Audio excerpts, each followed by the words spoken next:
Hello, everyone, and welcome to A New Direction. My name's Jay Izzo, and oh man, do we have another great show for you. Absolutely fabulous. We're going to be talking with Ed Hajim. Look him up. Hajim. Look him up. Ed Hajim. Look him up. Amazing man. Amazing story. And he wrote this book called The Island of the Four Ps, a modern fable about preparing for your future. Folks, let me just say something to you. This would have been a book that I would love to have read when I was much younger.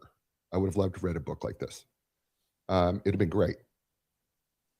But I had a late blossoming career, and I would have loved to read this book on my way to my career changing. And it didn't change till very, very late. My career did not change till I was 50. And I would have loved to have a book like this to read it. And I want to say something to you folks who are out there saying, I'm too old, I can't change, or I don't need to look at this anymore. Bunk. You do need to look at this. You're not done. You feel like your passions are over. Take a second look. My passions changed as I aged and as I did this, and I discovered new things about myself, and I'm still discovering new things about myself by experimenting with life and really looking at the principles of my life and my core values and what is it that I truly believe in. Am I standing on those things? And where am I flexible and inflexible? And looking at who are the people I want to surround myself in my life that can help me achieve the goals and dreams and things that I still have and that you still have. And then what are the plans? What's the actions? What are you going to do? How are you going to make this all happen? That's this book. So I don't care what age you are. It doesn't matter to me. This book is for you. This book is for you regardless of where you're at in your career. If you're looking to make a career change, read the book. If you're retired and saying, you know what, I don't know what I need to do, I'm bored out of my mind, I'm bored stiff, you know what, read this book. If you're in college and you're confused about what the next steps are, read this book. If you're in high school saying, I don't know where I want to do in college, read this book. If you're a teenager who's in the middle of high school, not ready to graduate, and you're just not sure what life means and where you want to go with it, read this book. It's that kind of book, folks. It's a book for all ages and for all times. I'm convinced of it. And like I said, I picked it up, and this is not the type of book I typically put on the show, but when I read it, this is exactly the book I want on my show. This is exactly the book that needs to be on the show. So we're going to talk to Ed Hajim. I'm going to introduce you to him because he's an outstanding guy. And listen, when I was putting together his bio, I just want to just say this. This bio that I'm about to do on Ed is not nearly long enough, but it would take me half the show to go through his bio. Okay, so I'm going to give you the less than the Reader's Digest version so we can get into the book. Ed Hajim is the son of a Syrian immigrant and is a seasoned Wall Street executive with more than 50 years of investment experience. He has held senior management positions with Capital Group, EF Hutton, Lehman Brothers before becoming chairman and CEO of Furman Seltz.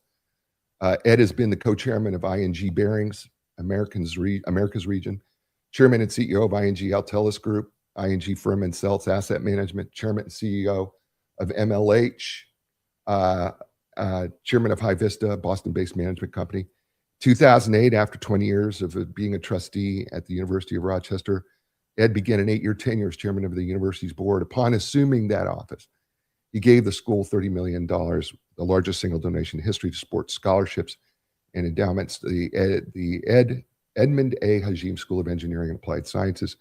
Through the Hajim Family Foundation, he's made generous donations and organizations that promote education, healthcare, arts and cultures and conservation. More than that, he has had, I challenge you, he has had an amazingly challenging upbringing, and none of that stopped him from becoming the man he was and who he is and who he is about to become.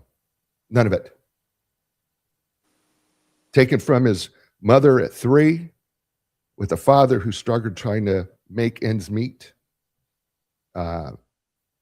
going from foster home to foster home, living in orphanages, and yet undeterred, he found his way. And this is the premise of this book of The Island of the Four Ps, which is absolutely beautifully written and well done. And we're going to discuss those today. So ladies and gentlemen, please welcome to the show. I would like to call him my new friend, Ed Hajim. Ed, welcome to A New Direction. Jay, thank you. That was too generous introduction. That was fabulous. Thank you very much. You're very, very welcome. I want to give the audience just a little bit of a kind of a brief synopsis. One of the story, for those of you who are wondering, the story is about a young man named Marketus, and he is on a boat, and he's going to wind up going to the Island of the Four Ps. He meets a guide by the name of Archimedes, and he's given a Tessa mark, and he carries this around. They put these peas, and it lights up, and he meets a variety of characters along the way in this Island of the Four Ps. And he has this journey is incredibly difficult at times, and sometimes more difficult than others, eye-opening more than others. And he meets all these different characters along the way. But the primary premises of this whole book is that in this fable or this parable, what happens is this young man finds his way as he's trying to figure it out. And so I want to start, instead of getting into the characters as much, I want to start talking about the Village of Passions. And the Village of Passions, which is chapter 2, by the way, it's interesting to me because passions have a good and bad side when people think about it. There people will say, follow your passions. And then some people will say, well, don't follow your passions, follow your talent. But you say there's got to be kind of an intermingling of both. So let's talk about how passions and talent work together when we start trying to, on this journey of discovery of passions. How do we make that work? Well, it's even a little more complicated than that. Passions is a very much of an overused word. But since you've got to communicate, it's one of the best words to communicate the idea. But passion should be combined with talents, likes and dislikes, and they all have to be put into a context. In other words, you have a different passion in Kiev today than you have in New York City. Mm-hmm. So what you have to evaluate, and that's why this whole process, everybody should on a regular basis evaluate their passions, their talents, their interests, their likes, their dislikes, their context. I mean, just to be humorous, when I was in high school, my passions were, math, science, baseball, basketball, and girls. That was was my passion.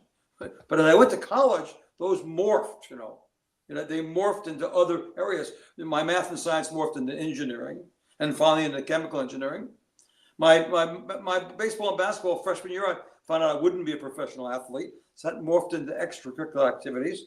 And in my extracurricular activities, I found one of my true passions, or my true passion, which was to put people together to solve a problem. I created a humor magazine in my junior year, crazy, because I was a chemical engineer taking organic chemistry, physical chemistry, but this school was a place where fun went to die.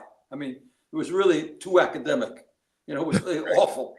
And so I said, this place needs humor. And the president was against it, and the provost was against it, the librarian was against it. But I put these 30 people together, and we created a magazine, which basically tried to communicate humor to the campus. And, just all kinds of things happened to me at this point in time. I found that was my passion in putting people together. But inside that passion, and that's why you talked about it earlier, passions evolve. I found my real passion was to helping people do better than they thought they could.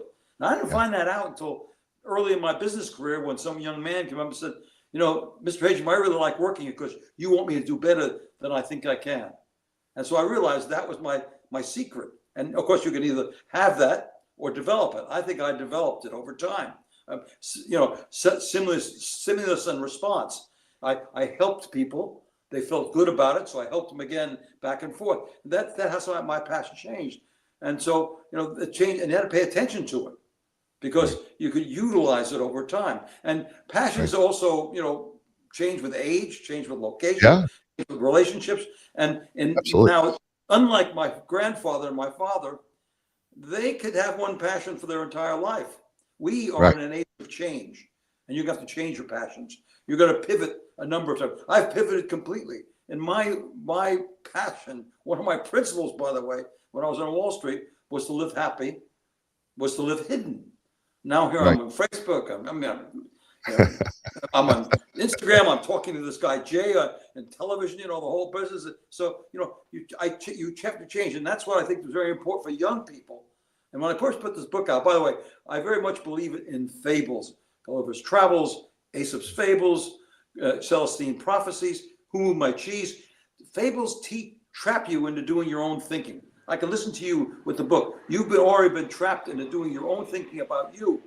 It isn't about Marketus or Archimedes. You're thinking about you traveling to that vision of that village of passions, and what you would do when you're there. And that's very important.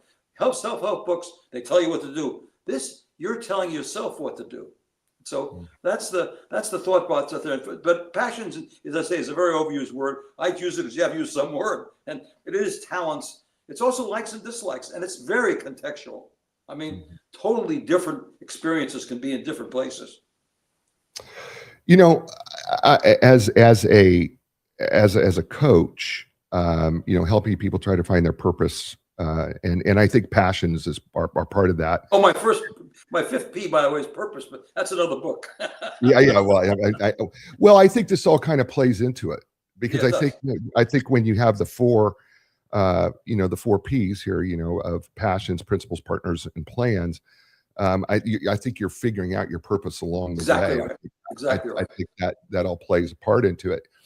But I agree here that the thing about passions is, and it is much more complicated than I think we could, because we could spend several hours just on this section. But we have gifts, talents, and abilities.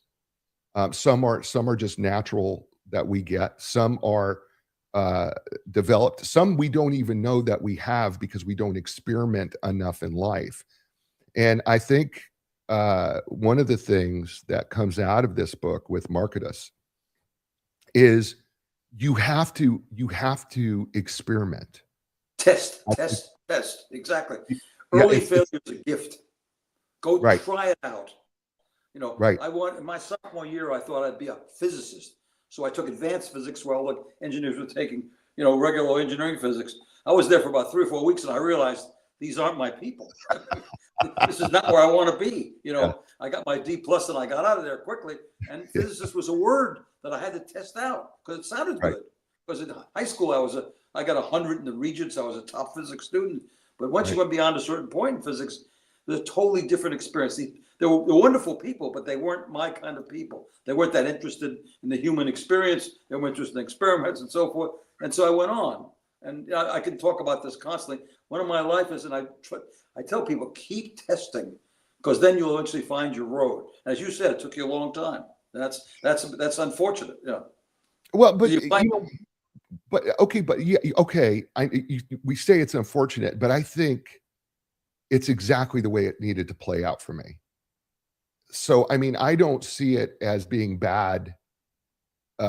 I think it's just exactly the way it had to play out for me, because I had to discover myself along the way, and I had to be able to move beyond my own issues and my own stuff, and I had to take some risks.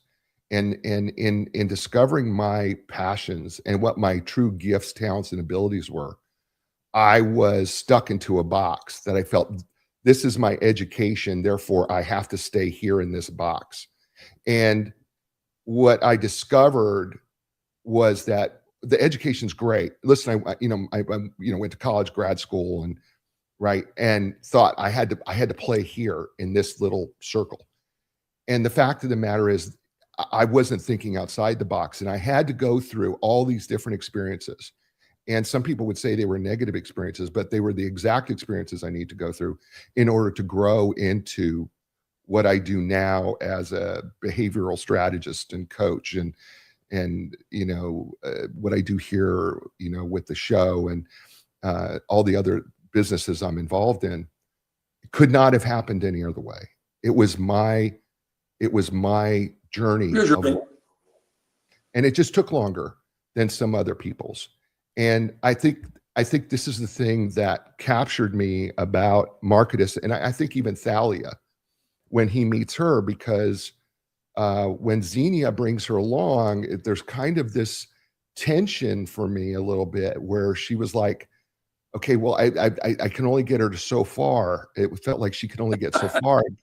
And then she needed somebody to help go with her and do that. And then she finally got through the other side of it. And I think for me, it was the same process. I had to experiment, and I wasn't willing to experiment. I wasn't willing to try other things because I felt I had to stay within this little circle. And that was my big mistake, was my own thinking, right? And my own thinking, my own logic got in the way of discovery is what happened, right? And I think that's the thing about passions is, people will say, oh, well, well, you can't just rely on your passions because that's never going to serve you well. But when I found some passions that I had no idea that not only did I love, I was pretty darn good at them. Right? That's it. Hmm?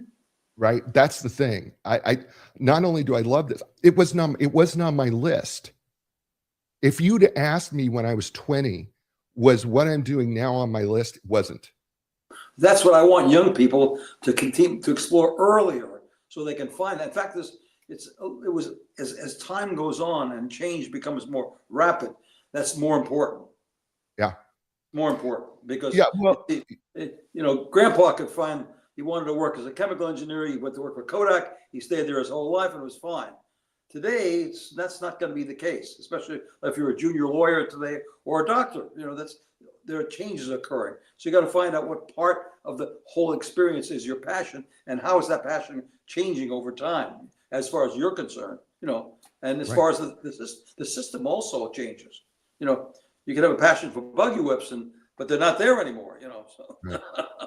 Well, and you do bring up a good point here in this chapter, talking about that there could be some practical barriers that may inhibit you from pursuing your passions. You may delayed gratification. You may have to do something that you don't want to do for a while and come back to your point. Yeah.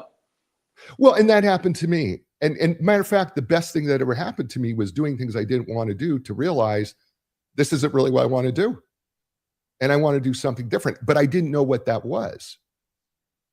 And so I had to do a lot of things I didn't want to do along the way. That's the process. There's no two ways about it. You've gotten the book, because that's exactly what the book is. My life. I mean, I wanted to be an international businessman.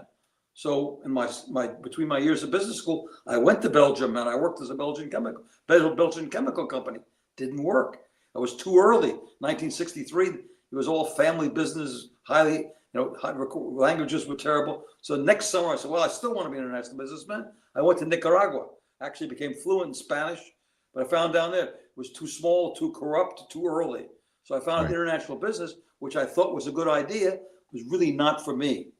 But I tested. And that's what I want young people, starting early as possible, senior high school, freshman, start testing different things. Don't waste the summer. Those little simple things like that. Because if you could find that spot early on, and I always envied those people. I want to be a doctor. Now today being a doctor is, it's this big. There's a huge continuum. And that has to be studied. One of the things you say about passions, and I so agree with this, and it's really hard for people to wrap their mind around, and that is the passions do not necessarily last forever. That's right. That what happens is that, I am extremely passionate about what I do, but I'm leaving the door open for the first time in my life. I'm leaving the door open to go, maybe there's something else I'm supposed to be doing because I'm going to find that passion. I think that's an important piece of this, is that you cannot think that passions are just going to be this static thing that once you have one, that's it. There are people, there's some few passions that go on. If you happen to be a great violinist, or maybe like Tiger Woods, even Tiger Woods has got to change. But I agree with you, Pat. You change, passions change, and this context changes. So with the right context, a passion, you do something, give great response for it. Then 5 years later, you do the same thing. It's not there anymore. So you're not getting the same response. So it's going to change your impact. So, but constantly, by the way, this whole process is a vocabulary for your inner voice. Right. I'm giving you something that you say to yourself: what are my passions? What are my principles? Who are my partners? What are my plans?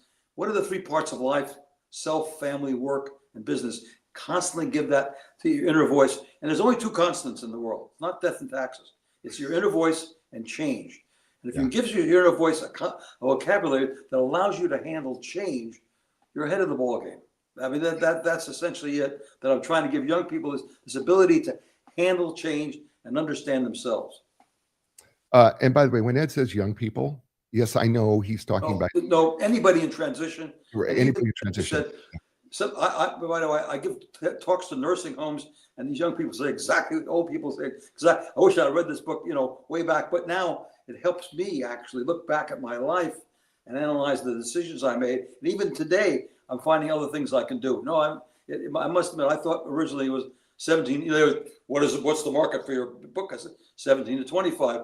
Now I'm finding out anybody in transition, who's going to change their job, and old people. I must say, we got a terrific response from older people saying, I'm not done. Right. You're right. I can find something else that I want to do, and that's good. Yeah, I think it's anybody who is from a freshman in high school to who's in retirement looking for something next, whatever that next is. That's obviously this book. That's my next book. That's the title of my next book. We're writing it right now. What's next? What's next? That's beautiful. His name's Ed Hajim. The book is titled The Island of the Four Ps, a modern fable about preparing for your future. Absolutely fantastic. You're listening to him here on A New Direction. Hey, folks, for 40 years, Linda Craft and team have been helping people in their community navigate these big life changes, right? When it comes to real estate, right? Her team doesn't just sell houses. They take the stress out of the process so you can focus on your future. So don't go it alone. Let 40 years plus of experience work for you. Visit lindacraft.com. That's LINDACRAFT.com. And we're back here on A New Direction with Ed Hajim. His book, The Island of Four Ps, a modern fable about preparing for your future. Available everywhere books are sold, in Amazon as well. If you don't see it on the shelf, tell them to put it on the shelf for you. They'll do that. I promise you they will. If it's not in your local library, ask your library to get it. By the way, there's thousands of libraries across this country. And as an author myself, I tell you, one of the best things that happened to me was getting the books in the library. So why don't you ask your librarian to get this in, because this can help a lot of people and it would be great. So do that, will you please? Ed, I'm going to move on to the Village of Principles. And you throw up kind of a little bit of a question in here that maybe people, if they're reading the book, may overlook it, because you actually say something in this chapter that I had to read it 3 times, because it's kind of like, so some people will go, well, what comes first? The principles or the passions, or the passions and the principles? And I was like, oh, he cleverly slipped that in there, because, I want to go, part of me wants to go, well, what's your core values? And then move into your passions. But I could see the other side of it too. Why is that kind of this chicken or egg type of problem. Oh, you're brilliant. You caught me cheating because I had struggling to figure out who the first P was. Because in many respects, most of us do develop our core values, our core principles early on before our passions, before we know what our passions. When I was at Catholic school, nuns taught me, the golden rule with the golden ruler. I was laid out right away early about, what I was going to be doing. I can still feel it, In addition, they also said, if you go do the right things, you go to this good place. And if you do the wrong things, go to this other place. And that was beaten into me, for the ages 5, 6, 7, 8, 9, and 10. So many, but unfortunately, unlike both like principles also change over time. And you add principles and you subtract principles. There's some core principles you may keep for a lifetime, but other principles are added depending upon what's happening to you. And right now, as I said, I've changed my total MO, my total principle of staying. When I was in Wall Street, no publicity, no magazines, no television. I was a CEO. I was going to run the company and have a family. I was not going to become a public figure. And it's bad because I didn't become a celebrity. So now when I'm selling books, it's a little harder. As my publisher says, we love you, but you're not a celebrity. I said, I know. I'm a non-celebrity, so it makes it a little bit harder on you. But it was hard for me to decide which was first but I thought that in many respects, passions would catch people. Principles is a little bit, loosey-goosey sometimes, and it has to do with religion and so on and so. But I can catch people because everybody associates with passions. And then I go to principles, and principles are much more complicated because, in a sense, they take the outside world in, and that's why it's so fascinating for someone to look at the amount of conceptual work done by the world over the centuries. Buddhism to Zoroastrianism to Catholicism to Judaism to Muslimism, all this stuff that goes in, and and people have to sort of absorb that, and very few people do. And then when you get done with that, you have to add principles for your activities, whatever they might be, your marriage, your work, your family, or your community. And each one of the principles are different. I mean, I struggle with this constantly with people when they move from the corporate world to the nonprofit world. Principles are totally different. One is make decisions, the other is consensus, and it's different, totally different. And if you try to mess around with that, you'll get in really big trouble. If you do all consensus when you're running a business, you'd never get anything done. If you try to force decisions when you're a nonprofit. But anyway, these are the kinds of principles which will change. And of course, my principles, I found things I had to do because of my MO. In running as a manager, for example, I had the idea of, you can accomplish almost anything if you don't get the credit. Don't worry about who gets the credit. But I morphed that over time into deflecting credit. I became my basic principle was I'm going to deflect credit. Jay would say to me, Ed, you're a great guy. You did this, you did that. No, it was Mary Sue and Jose, not me. I helped. I was there. And what happens when you get a trifecta? You feel good. Person you're talking to feels good. And Mary Sue and Jose, when they found out, they feel good. So deflecting credit became a principle of mine. It was very important to me. But I believed it. You said something about you're only as good as the people you surround yourself with. So therefore, nobody does anything alone anymore. Right. There are very few things you do really alone. You have to be helped by somebody. And of course, then we get into partners and so forth. But so principles in my mind are a little broader type subject passions are very individual and personal. Principles are sort of worldly. They're much bigger. That's why I went to that. We argued back and forth, but one of the books was the principles did come first. So we changed it along the way. Yeah. Well, and principles are hard. And I don't know that they're the same as core values. I think you could argue that they are. I'm not sure, because this is where it got more complicated for me thinking through them, right? Because over the course of time, over the course of years, I've settled on 8 core values that I guide my decisions. And so if it doesn't fit within those 8, I will either delegate it or I will make a stand on it, whatever it may be, but I will not compromise my 8 core values. You've decided the rules you're going to follow and the lines you won't cross. I buy that. Yeah. Well, okay. Well, so like, for instance, one of them is gratitude, right? If I'm going to do something that's going to take me out of being grateful, I'm not, or I can find gratitude in what I'm doing, but that's a core value of mine, is to can be grateful regardless of where I'm at. I mean, like today, I'm grateful that I have you with me today. It's part of my core values. It's right. And you know, my top core value is faith. I don't compromise my faith. People can bash me for that, but my faith is extremely important to me, and I just won't compromise that. That's just who I am, and I'm a learner. And so I always want to be in a constant mode of learning, regardless of who I'm talking to or what I'm doing. It's a core value, right? Mhm. And positive attitude and excellence through effort and resiliency, right? Kindness, those are core values, and I try to operate in those.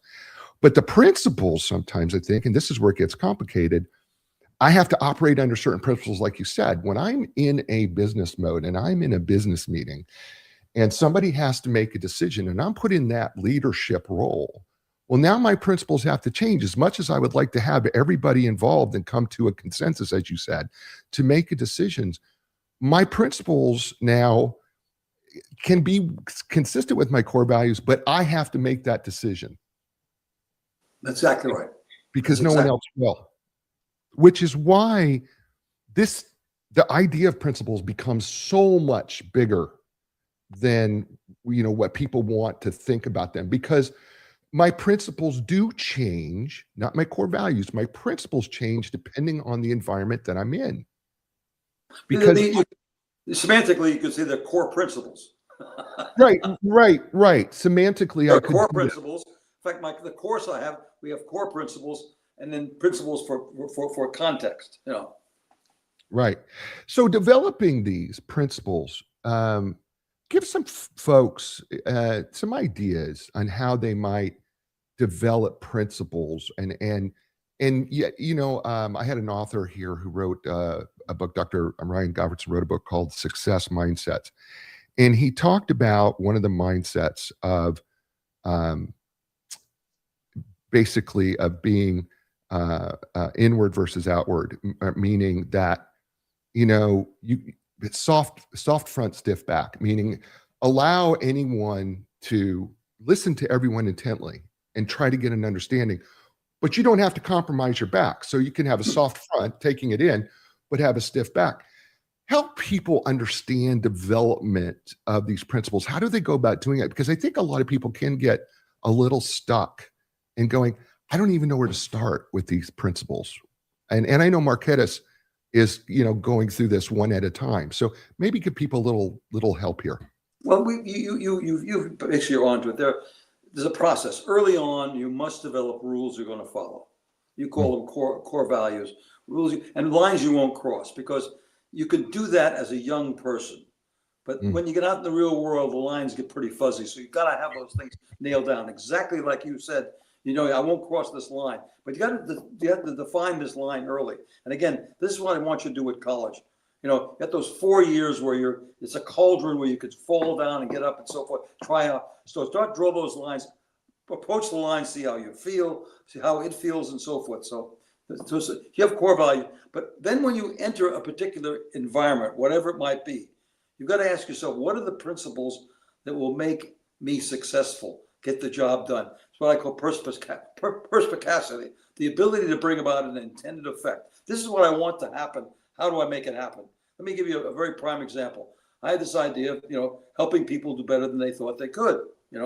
That's a great principle. People felt that way, and I was also being very fair. So as a chairman and CEO, I have to walk the walk, not only do the talk. I can tell you, I really want you to be well. So what did I do during my 20 years? I was the highest paid person in the firm 1 year. The world knew that. The guys knew they could make more money than me. When we distributed stock to people, I ended up getting much more than I thought I should, and I started giving out some of my stock to the people in the company.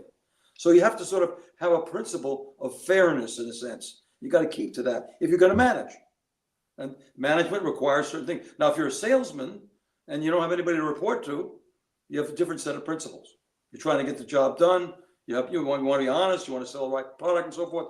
But you're not going to worry about being fair to the rest of the company. That's not your job. But as a manager, you have to have certain principles. The same thing in dealing with, with your family. You have to decide how far you will let your children do what they do. And those are the principles you establish. And that again depends upon context. Have you got time? Are you too busy? And so on and so forth.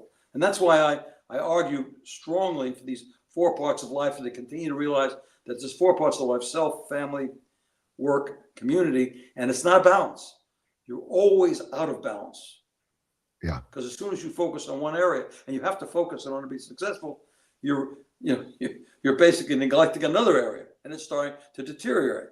So it's really not a balance, it's a harmony. It's a movement back and forth. It's movement back and forth between these things. Exactly. And you have to harmonize. It's not work-life balance, it's work-life harmony. Harmony. Oh. Much better word. By the way, you and I are dealing with horribly semantic kinds of things, but you have to, that's one of the things of writing a book and talking like you do, is the ability to communicate an idea. You still have to use words. And some of them are very inadequate because you just don't communicate. But the harmony between your 4 parts of life is very important. And if you do it, in my mind, be successful, you've got to be relatively successful in all 4 of those parts. And the last one, being community, giving back, is absolutely necessary. And I'm so lucky to live as long as I have, because I can now give back much more. Because early on, you can't give back too much because you're trying to make a living, and you got a family and all that sort of thing. And there is, you just focus. When you're young, self is a total focus. And then, then family or work becomes a focus, then family, then finally community comes in. Some people start early. Again, it depends upon your harmony. If you early want to give back, you're going to probably have a life that's going to be terrific, but probably not terribly prosperous. Because I was poor, very poor. I didn't have any money in the world. So I spent the first 10, 15 years of my life making sure that I was going to be financially secure. That was very important to me. As soon as I got financially secure, I read a wonderful book called Just Enough. And I said, I've made just enough now, and I can do. That's why I didn't have to pay myself the biggest amount of money in the company for 20 years, because I'd made enough money and I was still being paid very well. But that was the message I wanted to send to people, that basically, you work here. If you want to be in my job, you can have it. But on the other hand, if you want to make a lot of money, and that's your really goal. And on Wall Street, that was many of their goals. They didn't interested in power. They just wanted to make a lot of money, because that's why they came there. So I let and in audition, it made people happy too, which was very good. I always loved that. Giving out bonuses at the end of the year was one of the great joys. And also letting people know that they are paid more money than the boss, or something that's a principle in my mind. And that's really, in many respects, the people who produce should be better compensated than the guy who runs the company. Because running the company, people say it's a tough job. It's not as tough as some of that stuff when you're out there face to face selling things. I tell people I learned really a great principle in this humor magazine at college. We created a magazine, had to fund it. So we went out to the local community, to the bars, to the restaurants, to gas stations, and we sold them something that basically didn't exist. And there were people we didn't know. So if you end up selling people something that doesn't exist to people you didn't know, the rest of your life, you're in pretty good shape. 2 things that struck me as I was listening to you. One is, you're the first person on the show that has ever come to an agreement with me on a word that I use consistently, and that is work-life, basically like harmony, not balance. I think so many people say the word balance, but let me just say something to people. I am married, and I have a wife, and she's awesome, and she has her own business, and she's successful. And let me just say to you, she does not want my work and my time with her to be exactly the same, because that would be balance. Because if I spend 8 hours a day working or more, right, she does not want equal time with that. Because first of all, we would probably be at each other, because because she doesn't want to spend 10 straight hours with me, because I work 10 straight hours. So, but we have a harmony that works together between our careers and what we do. And yes, we do have to find time for ourselves, because, by the way, what's the first thing that they tell you on a plane? In the unlikely event the plane should lose that cabin pressure, what do they tell you to do? Put your mask on first before you put your mask on anybody else, right? So we do have to maintain ourselves on some level. But then we do have a responsibility to give back to the community. How that looks, I can just tell you that it's not balanced. And that leads me to the second thing that you said that you didn't say in this way, but I heard loud and clear. You have core values, and that's great. But we often live in the gray. We don't live in the black and the white. We live in the gray, which means that I'm not saying compromise your core values, but your principles in the gray area are not always black and white. They're not, They're, absolutely. they're just not. And and I think one of the things that Marketus does here is he's trying to figure that out too, is he's trying to figure out the gray. Because I think he wants the way I interpret it, he wants exact answers of this is exactly what I want to do. This is exactly what I should, right? I should do exactly this, and it's this or this, but it's gray. And so it's this journey of grayness that makes us very, very uncomfortable. In the final chapter, when he takes all the things and they go to the matrix, when you start mixing things together, and you have to compromise this in order to accept to achieve that. And it's that once you accept that, then you accept some setbacks in life, some different channels you have to go on for a while, some delayed gratification and so on. And that's it. There is no right answer. And unfortunately, if you found the right answer, it might not last very long because the rest of the business is changing. That's so true. His name's Ed Hajim. The book, The Island of the Four Ps, A Modern Fable About Preparing for Your Future, is the book. Absolutely fabulous. You're listening to him here on A New Direction. Hey, if you're planning a move, you have to check out lindacraft.com. Honestly, it's much more than just a typical real estate site that has home listings. Linda Craft and her team understand the moving impacts your whole family, including like your children and your pets. That's why her website features an exclusive advice from a child psychologist on how to help kids adjust to the move, and even tips from a veterinarian on moving with pets. It is a complete emotional resource center for your family. Check out the difference for yourself. Log on today, lindacraft.com, lindacraft.com.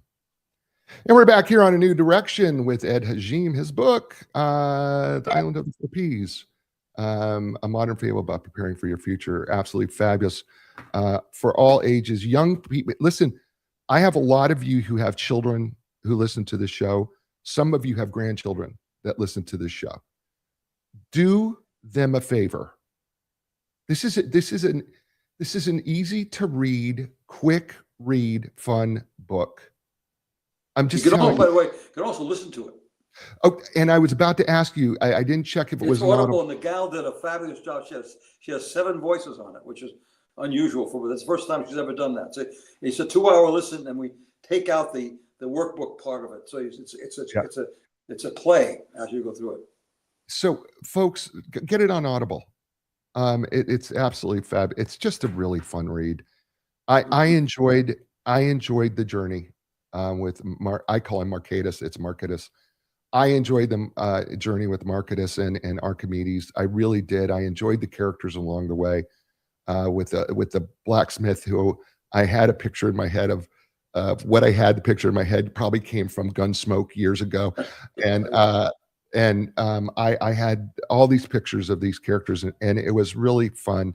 But it made me think along the way, and in my journey, and even my future journey of where I may go next. So I really do ask you to really get the book and get it to someone that you love, someone that you know is struggling. It's a great book for them. I want to move to chapter 4, The Village of the Partners. And this is where Marketus and Archimedes run into Xenia and Thalia. And partners, there's a lot of people out there who want to believe that they can just do all this on their own. That they believe that there is I just need to figure this out by myself. I don't need anybody else to help me. But the fact of the matter is, I don't think it's possible to be any kind of success without others as part of our tribe. Talk to us about the importance of partners. Vital. In fact, the partners almost could be the first chapter too. And I, like you, have been married now. I've been married for 60 years. And without Barbara, I wouldn't be here today. I mean, I have a partner who basically wants to support me, who wants to share my life. I want to share my life with her. And she now is involved because she knows us and our decision-making process. And I always kid about the fact that I love her more than yesterday and less than tomorrow. And she always giggles, and sometimes you skip a couple of days, But anyway, I get it. I get it because I'm the same way. So I get it. Yeah. Find someone to love. Find someone who supports you. You can share your life with. That's the number one partner. The other partners, again, contextually. When you go to work, I have three kinds of partners. Partners who can do things I can't do. Partners who can do things better than I can do them. And then there's a very unusual partner who does things I really do well that I don't want to do.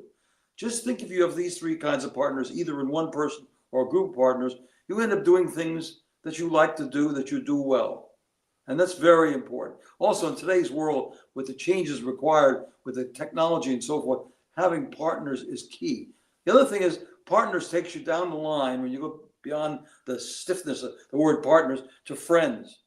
I mean, I think it's very important. I tell young college students, look to the right, find somebody you'd like to spend, not marry that person, but spend the rest of your life talking to. Somebody that you enjoyed when you were at school and so forth. And I had a friend like that, he was more interested in me than I was interested in me.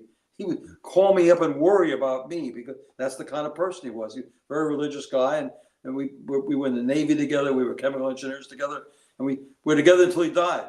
And when even the year that he was dying, I would call him up and he'd say, Ed, how are you doing? How are you doing? How are the children? Are you working too hard? Before I could get to the fact that he had a terminal disease. So friends, and then partners, again, finding groups of partners. People, today I met with guys I would meet with for 40 years, and they know me better than I know myself. They can tell me when I'm making mistakes.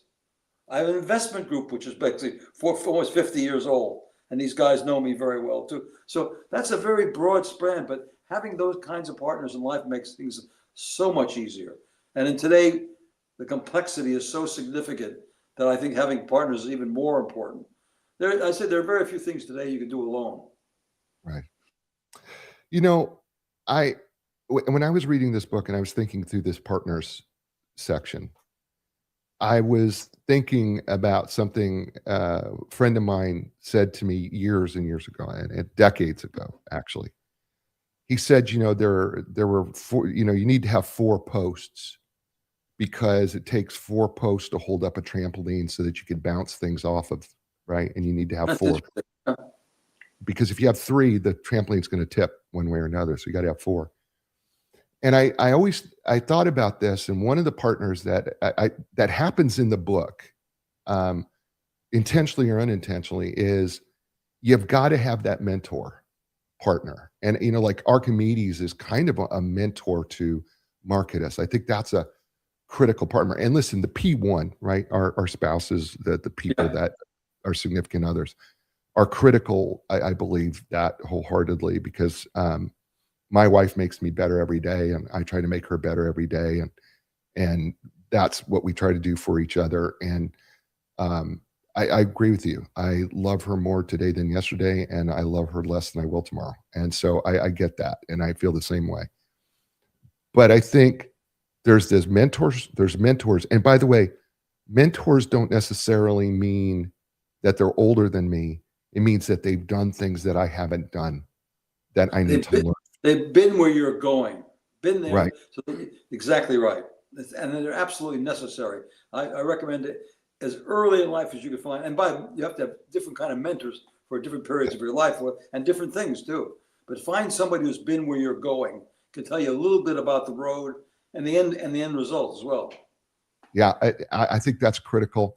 But then I think you have to reevaluate your friends, and you have to find the friends that are, and the real friends are going to be honest with you and will call you out on your stuff, and you're honest enough with them, with your stuff, to say, hey, listen, if I start doing this, you need to call me out.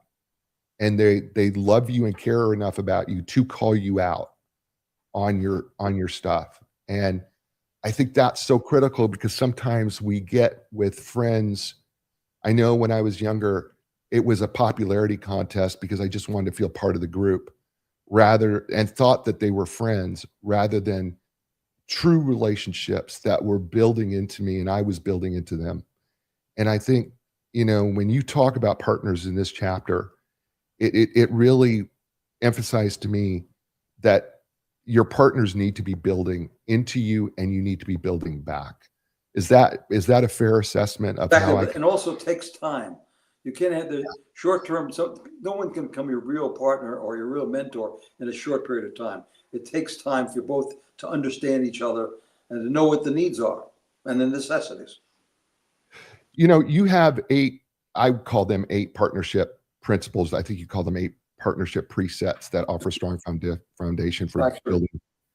And, one of them, the very first one, is being proactive, of not being afraid to ask people to become your partners. I think that's such an inhibitor for so many people. But I think we have to get over that fear to be proactive, to ask, hey, can we start something here? And by the way, it's going to take commitment, right? oh, I mean, absolutely. but I It's a think big that, responsibility. I think it's so important that we take a proactive move. You can't wait for a partner to show up. That's what I That's just, say.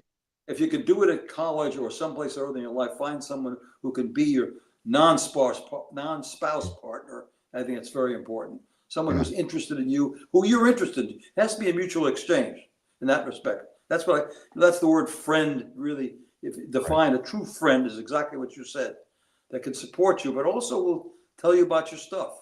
And by the right. way, will know your stuff because he or she has looked at you for a long time. There's another principle you put here is recognize that each partnership will have some complications and risks. Always. And I think that's critical too, because I think what we want, it's kind of like what we kind of dream of when we're going to get married, that marriage is just going to be so easy. The honeymoon is really, really easy. And then we just think marriage is it's just going to be a smooth breeze. Sorry, it's not. No. And by the way, neither are your real friendships. There's going to be complications and risks along the way, right? And by the way, that's why you have to constantly renew that exchange. I tell young married people that at least once a year, take a road trip in a car for 4 or 5 days. So you discuss everything and make sure that at least once a month you're out alone with each other. Because what happens to people is they change. And if you let too much time goes by, all of a sudden you're living with a stranger. Working on Wall Street, I learned that a lot because the money draw where for many years, the guy's worked 3 or 4 years and really worked his tail off.